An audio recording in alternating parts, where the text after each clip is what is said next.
Maharashtra state transport कामगार संगठना ने आज अपने विभिन्न मांगों को लेकर निर्दर्शन आंदोलन किया। संगठना ने 6,500 रुपए वेतन का अंतर तत्काल देने, नियोजित तारीख पर वेतन भुगतान सुनिश्चित करने तथा 55% महंगाई भत्ता फरका सह लागू करने की मांग की है। इसके साथ ही 10/20/30% घर भाड़ा भत्ता अंतर सहित लागू करने, 1% वेतन वृद्धि दर का फर्क देने और संगठन द्वारा सुझाई गई शिस्त व आवेदन कार्य प्रणाली लागू रखने की मांग की है। कार्यशाला कर्मियों और महिला कर्मचारियों की भी समस्याएं तत्काल दूर करने की मांग की गई। संगठन ने चेतावनी दी है कि यदि मांगे जल्दी पूरी नहीं की गई तो आंदोलन और तेज किया जाएगा।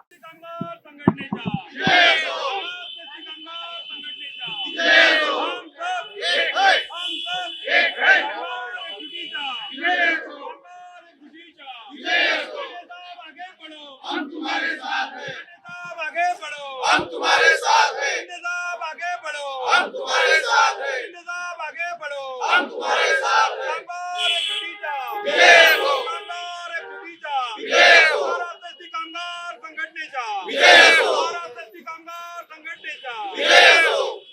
एसटी कर्मचारी हा वंचित आणि अन्यायग्रस्त कर्मचारी आहे। छोट्या छोट्या गोष्टीसाठी मीडिया तुमची आम्हाला पगार मिळाला हे सुद्धा दाखवते टीव्हीवर। त्यामुळे आमची परिस्थिती किती खराब असेल की पगार टीव्हीवर दाखवला जाते।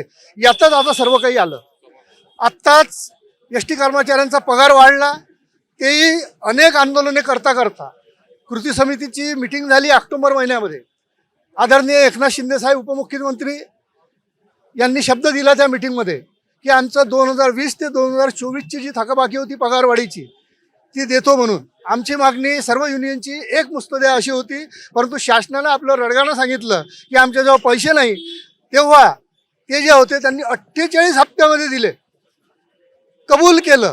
त्याकरिता प्रत्येक महिन्यामध्ये सरासरी 60 कोटी रुपये लागत होते। 60 कोटी रुपये शासन देणार होती।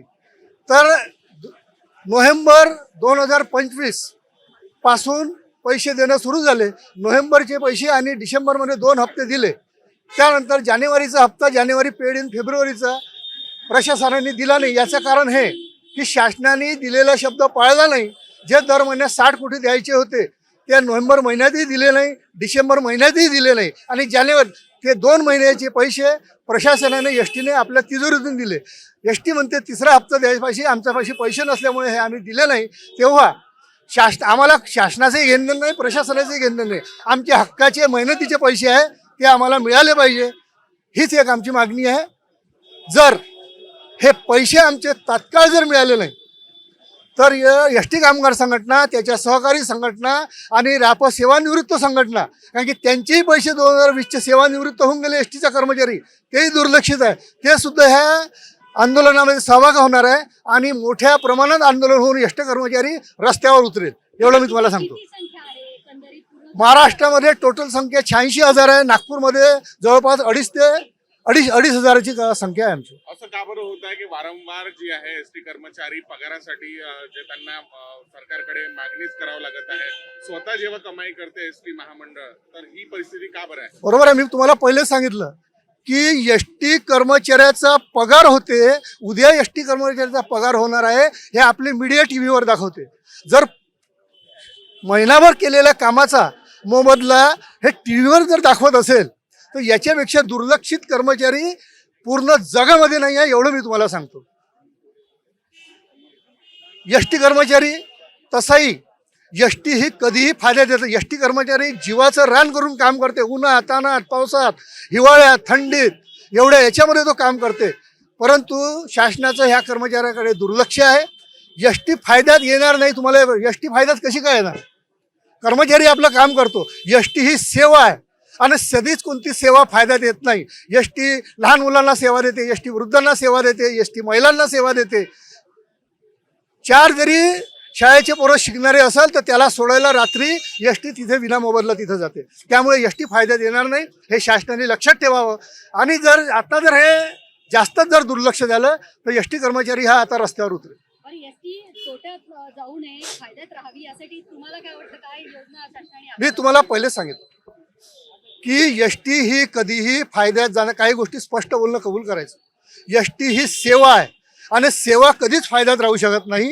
ही नो नफा नो तोटा ह्या याच्यावरती राहू शकते, परंतु फायद्यात एस टी आता सध्याच्या बरे, पहिले एकेकाळी काही दिवस राहिली फायद्यात, परंतु आता ते शक्य नाही, कारण की प्रायव्हेट बसेस आता त्यांचाही पोट आहे, आम्ही त्याला म्हणणार नाही. त्यांचे पण नाही फायद्यात राहत नाही, मग सरकार एवढ्या घोषणा कशासाठी करते? मला हे सांगा, एस टी कर्मचारी जीवाचं रान करतो, मला त्या राजकारणात पडायचं नाही आहे.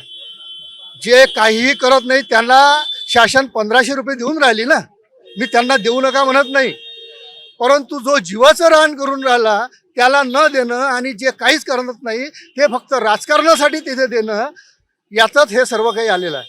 बरं, एक शेवटचा प्रश्न सर्वसामान्य नागरिकांकडनं असं म्हणा की सपोज ही तोट्यात जर गेली तर शासन एसटी महामंडळ कधीही बरखास्त करू शकतो किंवा बंद पाडू शकतं, तर तुम्हाला काय वाटतं की हे बंद व्हायला पाहिजे का? गरिबांची जी हक्काची जी ही बस आहे याच्यामध्ये ती 2 बंद भाग व्हायला आहे. पाहिजे का? आमचे कर्मचारी म्हणणार नाही की आमची हे एस टी बंद व्हावं, आम्ही कोणताच कर्मचारी म्हणणार नाही की माझी रोजीरोटी बंद व्हावं.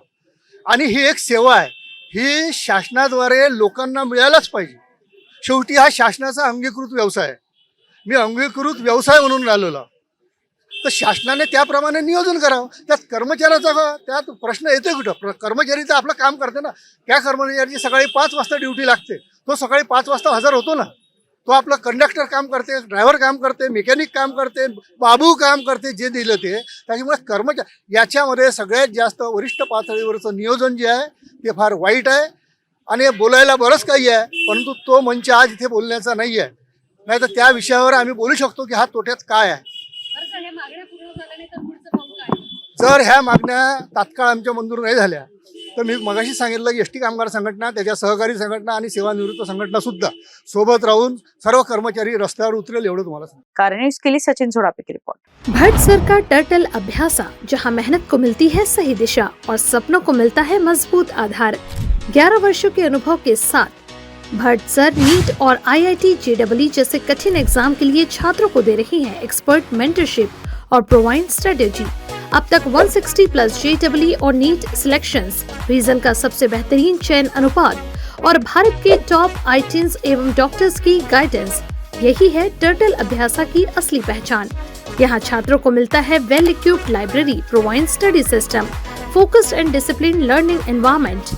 अगर आप भी 9वीं से 12वीं तक नीट, IIT JEE MSCIT की मजबूत नींव रखना चाहते हैं तो एक ही मंत्र याद रखिए, start early stay ahead. Bhatt sir का टर्टल अभ्यासा। For more details please contact our address opposite Ayush hospital, Rail Toli, Gondia.